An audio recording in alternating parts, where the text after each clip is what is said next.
আর মাত্র দুটি ধাপ বাকি। 19 অক্টোবর বিটিফিকেশন আর তার পরের লক্ষ্য সেন্টহুড। আর মাদার টেরেসার এই বিটিফিকেশনের অনুষ্ঠান উপলক্ষেই কলকাতার শিল্পী সুব্রত গঙ্গোপাধ্যায় তৈরি করেছেন ফাইবার গ্লাসের মাদারের মূর্তি। শিল্পীর হাতের কাজ যথাযথ হচ্ছে কিনা দেখতে আজ মিশনারিজ অফ চ্যারিটির সিস্টাররা উপস্থিত হয়েছিলেন শিল্পীর কর্মশালায়। বয়সের ভারে অজস্র বলিরেখায় ভরে গেছে মুখ, কিন্তু উজ্জ্বল দুটি চোখে বিশ্বের সমস্ত মানুষের জন্য ঝরে পড়ছে অপার করুণা। এমন মানুষের মূর্তি গড়া রীতিমতো কঠিন কাজ, তবে সেই দুরূহ কাজকেও শেষ পর্যন্ত সফল করতে পেরেছেন শিল্পী সুব্রত গঙ্গোপাধ্যায়। 3 ফুট উঁচু ফাইবার গ্লাসের তৈরি মাদারের মূর্তি দেখে খুশি মিশনারিজ অফ চ্যারিটির সিস্টাররা। আমাদের একটা যোগাযোগ আছে, প্লাস আমরা চার্চের সাথে কাজ করছি, এই জন্য just out of love and devotion আমরা মাদার একটা মূর্তি তৈরি আরম্ভ করি, এবং তারা পরবর্তীকালে ওনারা আসেন, দেখতে থাকেন, ওদের ভালো লাগে, ঠিক আছে আমাদেরকে একটা পাঠাও। বিয়াটিফিকেশনের ঘোষণার পর সাধারণ মানুষের মধ্যেও মাদারের মূর্তির চাহিদা বেড়েছে বলে জানান তিনি। হ্যাঁ, এরকম বহু হিন্দু লোকের বাড়ি থেকেও কিন্তু আমাদের কাছে রিকোয়েস্ট এসছে যে আমরা একটা ভালো ছোট মাদারের মূর্তি পেলে খুব ভালো হয়, রাখবো বাড়িতে। সুপর্ণা গোমস, নিউজ, কলকাতা। কলকাতার শিল্পী সুব্রত মুখোপাধ্যায় তৈরি করছেন মাদার টেরিজার ফাইবার গ্লাসের মূর্তি। দেশ বিদেশের অনেকেই চাইছেন মাদারের মূর্তি সংগ্রহ করতে। ইতিমধ্যেই প্রায় 50টি মূর্তি তৈরি হয়েছে সুব্রত বাবুর কারখানায়।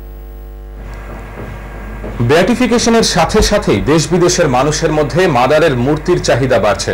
কলকাতার শিল্পী সুব্রত গাঙ্গুলি একজন দক্ষ কেমিক্যাল ইঞ্জিনিয়ার। তার কারখানায় তৈরি হয় ফাইবার গ্লাসের মূর্তি। সেখানে এখন কর্মীদের ব্যস্ততা মাদারকে নিয়েই।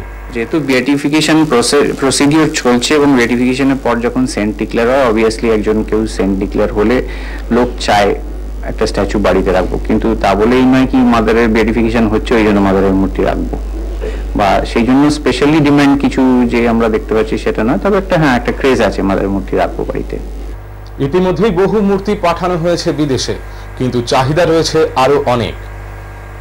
আমরা তো করতে থাকছি, তবে গোটা 50-এর বেশি মূর্তি তৈরি হয়েছে টোটালে, এবং যে আসছে সেই হয়তো বলছে, তবে যাকে বলা হয় চার্চ রিলেটেড যারা আসছেন, বা এমনি বন্ধু বান্ধবের মধ্যে নন খ্রিস্টানও অনেকেই এসছেন যারা চেয়েছেন, তো সেই হিসেবে একটা হিসাব রাখা খুব একটা মুশকিল।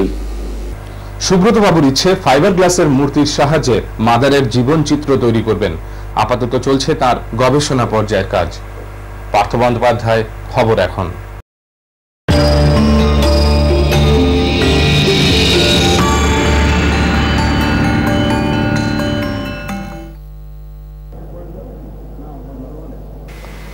Finishing touches being put on to these fiberglass statues of the Saint of the Gutters.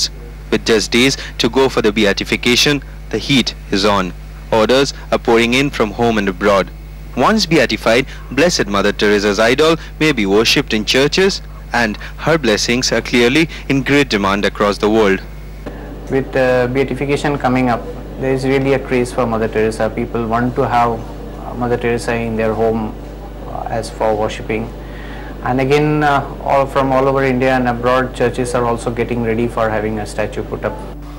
Most of these statues are about 3 feet tall, designed in consultation with an art college graduate. Other statues already dispatched are as much as 5 feet high. The man who is making them believes the demand for these statues will shoot up once Mother Teresa is beatified. He has already couriered 50 such statues abroad. We have started preparing a statue for Mother Teresa, and meantime to express our own love and devotion towards her, to keep one in the workshop, one maybe in other places. Meantime, people, various priests and nuns coming from churches and bishops, they came and saw, and they said, okay, we want a few statues from you to place in our churches. Mother Teresa really doesn't need a statue to be remembered or worshipped. But these are just another way of honoring the Albanian who became a living legend across the world in her lifetime. In Kolkata, Suman Chakravarti, NDTV 24/7.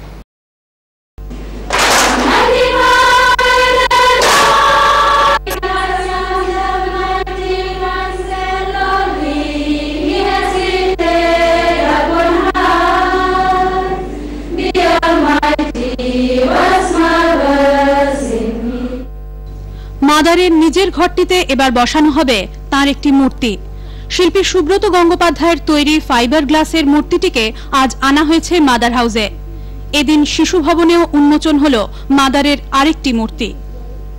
আর একটি মাত্র অলৌকিক ঘটনার অপেক্ষা, তারপরে Vatican mother টেরেসাকে sainthood দিতে চলেছেন।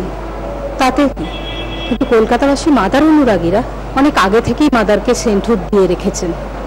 অরিত বসুর সঙ্গে সুপর্ণা গোমস, ইটিভি নিউজ, কলকাতা।